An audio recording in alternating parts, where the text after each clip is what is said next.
दोस्तों, हमारे इंडिया में सबसे सस्ता टाइम सेविंग वाला ट्रांसपोर्ट कौन सा है?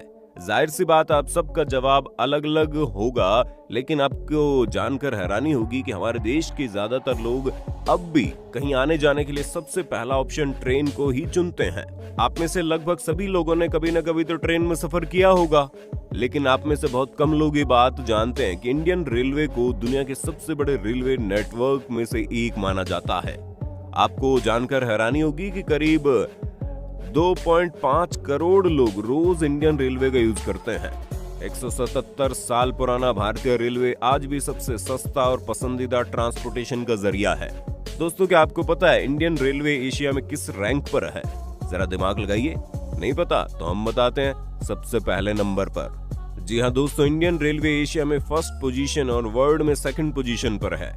आज भले ही हमारा इंडियन रेलवे इतना पुराना हो गया है, लेकिन इसके बारे में ऐसी बहुत सी बातें हैं जो शायद ही आप में से कोई जानता होगा। जैसे इंडियन रेलवे के कोच, इंजन, पहिए कहां और कैसे बनाए जाते हैं। आज इस वीडियो में हम आपको बताएंगे जिस ट्रेन में आप बड़े आराम से सफर करते हैं, आखिर उस ट्रेन को बनाया कैसे जाता है।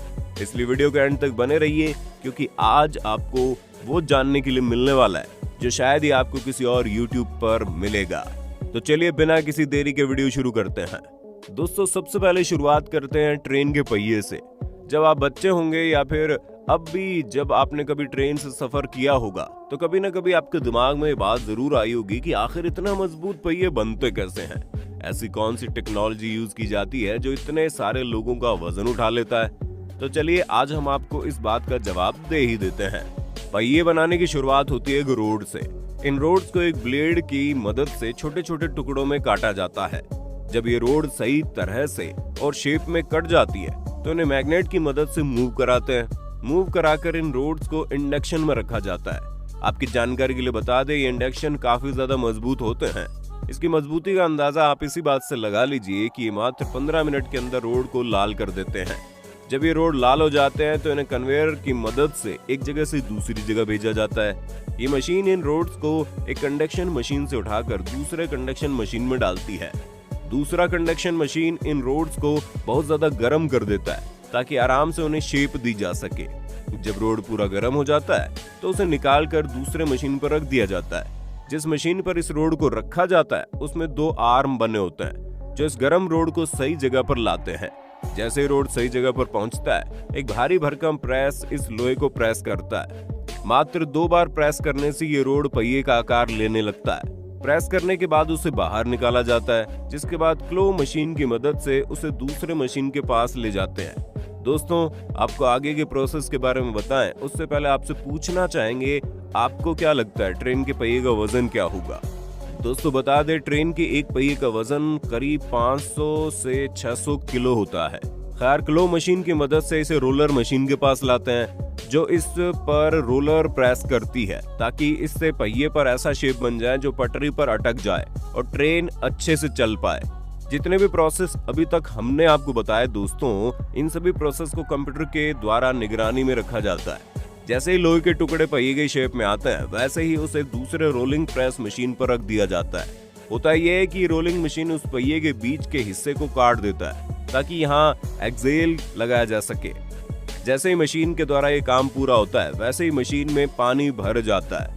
इसके बाद एक सेंसर इसकी लंबाई को नापता है। नापने के बाद इसे पानी में ठंडा होने के लिए रखते हैं। ठंडा होने के बाद इसे फाइलिंग मशीन पर रखते हैं। ये मशीन एजेस को तैयार करता है और पहिए को चमका देता है और उनमें होल किए जाते हैं। जैसे ही होल होता है उसके बाद इसकी टेस्टिंग होती है। अगर ये पहिया टेस्ट में पास हो जाता है तो उसे पेंट किया जाता है। इसके बाद पैक करके अगली फैक्ट्री में भेज दिया जाता है।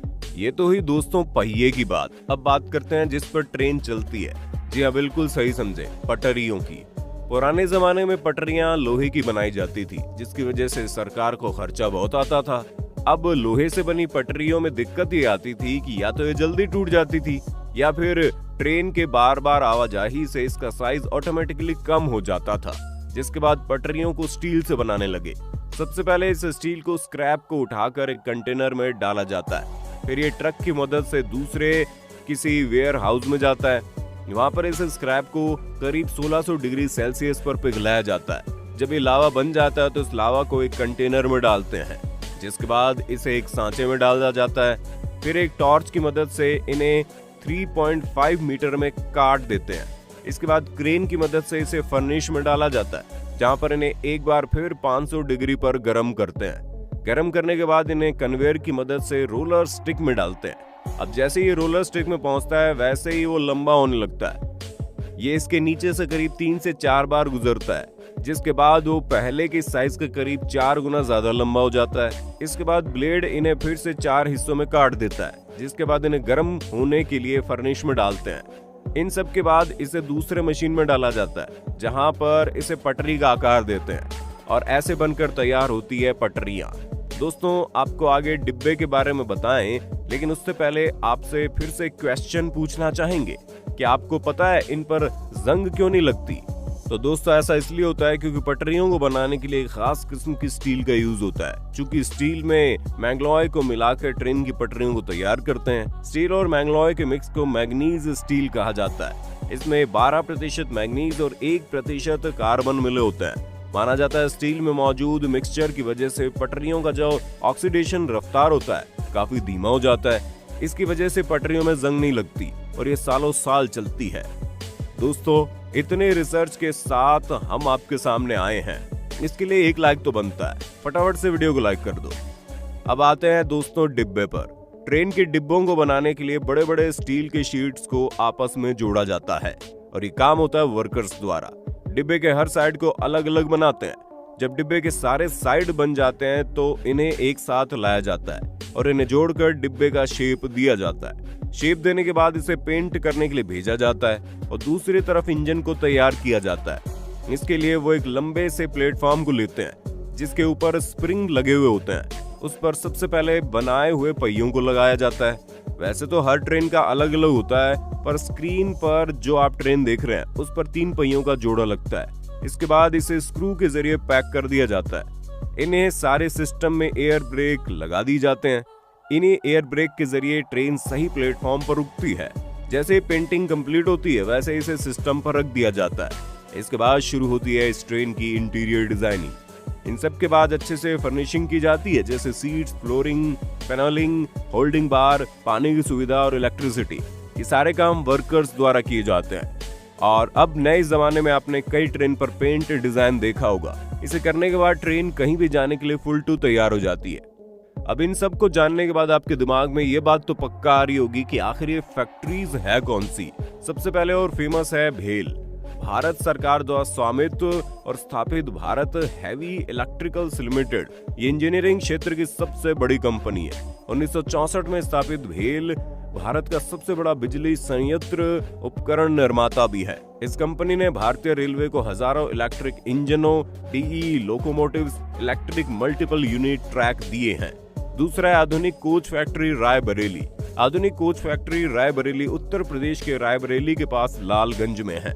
बता दें, भारत में अपनी तरह का पहला और दक्षिण एशिया में अपनी तरह का सबसे अच्छा रेलवे कारखाना है। भारत में तीसरी फैक्ट्री है जो रेल डिब्बों का उत्पादन करती है। दोस्तों, क्या आप इस बारे में जानते थे? कमेंट सेक्शन में बताइए जरूर। उम्मीद करते हैं वीडियो पसंद आई होगी। वीडियो से आपने बहुत कुछ सीखा होगा। जाते जाते वीडियो को लाइक अपने दोस्तों में शेयर तो कर ही देना।